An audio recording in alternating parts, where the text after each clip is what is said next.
C'était traumatisant, Julie Zenati balance sur les coulisses de l'émission des Thierry Ardisson. Julie Zenati, entre larmes d'émotion et fantômes du passé sur le plateau de France 3. Ce vendredi 2 janvier 2026, l'émotion était à fleur de peau dans l'émission La Boîte à Secrets. Invitée par Faustine Bollaert, Julie Zenati s'est laissée submerger par ses souvenirs.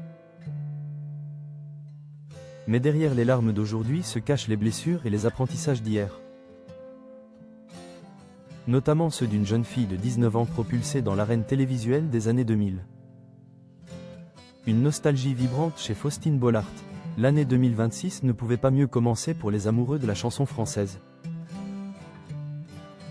Dans une ambiance tamisée, propre à la confidence, Julie Zenati a ouvert son cœur face à une Faustine Bollaert toujours aussi impériale de bienveillance. Si l'animatrice avait déjà touché ses abonnés avec ses vœux chaleureux sur les réseaux sociaux, elle a réussi, ce vendredi, à extraire de la chanteuse une sincérité rare. Pourtant, si les surprises de l'émission ont ému l'artiste, elles ont aussi agi comme un miroir, renvoyant Julie à ses débuts, à une époque où la télévision n'avait pas encore fait sa mue. L'épreuve du feu chez les rois de la testostérone. Interrogée récemment sur le plateau de Buzz TV, Julie Zenati est revenue avec une lucidité désarmante sur ses premiers pas médiatiques. À 19 ans, alors qu'elle n'était qu'une petite chanteuse, en pleine ascension, elle devait affronter l'exercice le plus redouté du PAF, le plateau de Tout le monde en parle. Face au duo Thierry Ardisson et Laurent Baffy, la vulnérabilité était un risque. Julie se souvient d'une atmosphère chargée, un monde de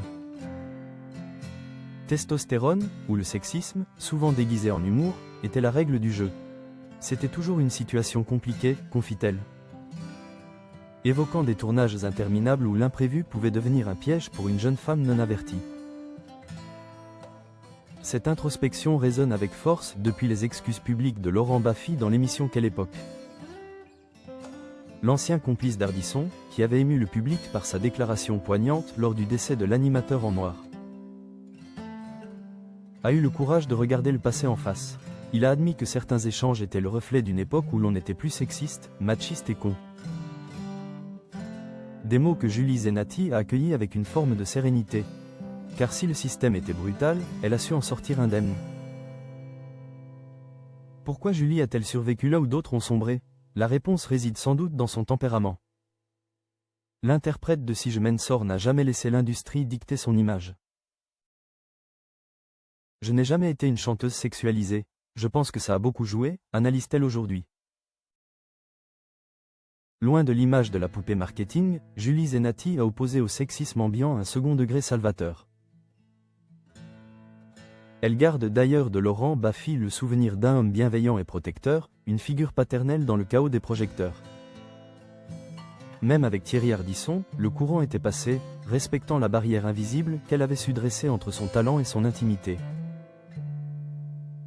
Aujourd'hui, alors qu'elle se livre avec honnêteté sur sa vie de maman et les défis du quotidien, Julie Zenati apparaît plus radieuse que jamais. Son passage dans La Boîte à Secrets boucle une boucle, celle d'une artiste qui a traversé les époques sans perdre son âme, transformant l'appréhension d'autrefois en une force tranquille. En ce début d'année 2026, Julie ne se contente pas de chanter ses souvenirs, elle les assume, les chérit et les dépasse.